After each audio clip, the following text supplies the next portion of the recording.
Hello guys, நான் தான் Sanjana. First time நான் யூடியூப்ல இன்னைக்கு பன் சாண்ட்விச்சும் பனானா மில்க் ஷேக்கும் செய்ய போறோம். அது நான் சமைக்க போறோம். ஃபர்ஸ்ட் டைம் நான் யூடியூப்ல சமைக்க போறேன். அதனால எனக்கு கொஞ்சம் என்ன செய்யறது புரியல. ஆனா நம்ம பன் சாண்ட்விச்சும் பனானா மில்க் ஷேக் எப்படி செய்யலான்னு பார்க்கலாம் வாங்க. 5 வயசு இருக்கவங்களுக்கு 6 வயசுக்கு கீழே பசங்க செய்யக்கூடாது.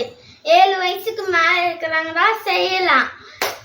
அது வேணா ஏதாச்சும் சின்ன குழந்தைங்க இல்லை இவங்க தான் செய்ய சொன்னாங்க. அதனால இந்த குழந்தைய செஞ்சிச்சு. இவங்களால எங்கள் குழந்தைக்கு அடிபட்டுச்சுன்னு எங்ககிட்ட குறை சொல்லக்கூடாது.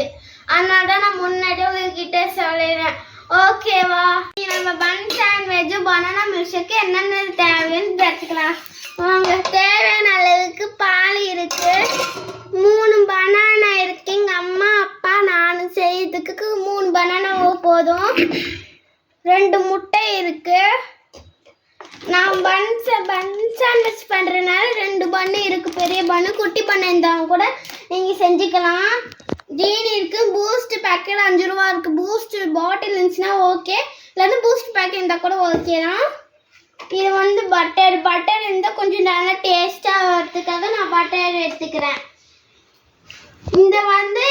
நான் பனானா மில்க் ஷேக் பண்ண போறதுனால பனானாக்கான தேவையான பாட்டில் இதுன்னு நாங்கள் எடுத்து வச்சுக்கிட்டோம் முன்னாடியே. அதுதான் இது. குட்டி குட்டியாக கட் பண்ணிக்கிறேன். அதனால பனானா நல்லா குட்டியாக இருக்கிறதுனால நிறைய நமக்கு இது கிடைக்கும். அதனாலவே நான் குட்டி குட்டியாக மெலிசாக கட் பண்ணிக்கிறேன். பனானா குட்டி குட்டியாக நல்லா கட் பண்ணிக்கிட்டேன். நல்லா சின்னதாக. இது நான் பனானா மில்க்ஷேக்காக நான் இந்த பாட்டில போட போகிறேன். பனானாவை இருங்க. நல்லா நம்மளுக்கு தேவையான அளவுக்கு 3 பனானா இருந்ததுனால எனக்கு கொஞ்சம் கஷ்டமாவே இல்லை. கொஞ்சம் சீக்கிரமாக தான் நான் பண்ணிட்டேன். நம்ம ஜீனி நிறைய போடலாம்னு சொன்னோம். ஆனால் இப்போ தான் ஜீனி கெமிக்கல்னு சொல்கிறாங்க. அதனால நான் 2 ஸ்பூன் மட்டும் 3 ஸ்பூன் போட்டுக்கிறேன்.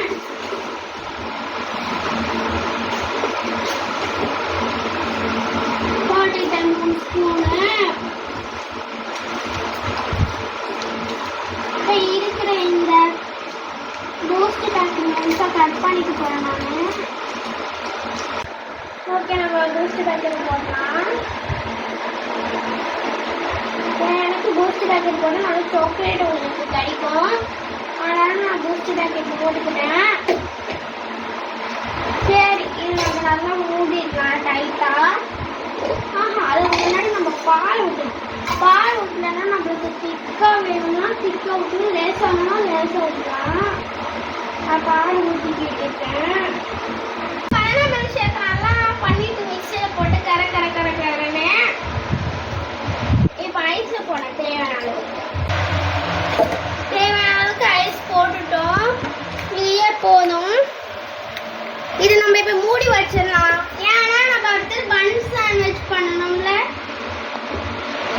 அதனால நம்ம நல்லா மூடி வச்சிடலாம்.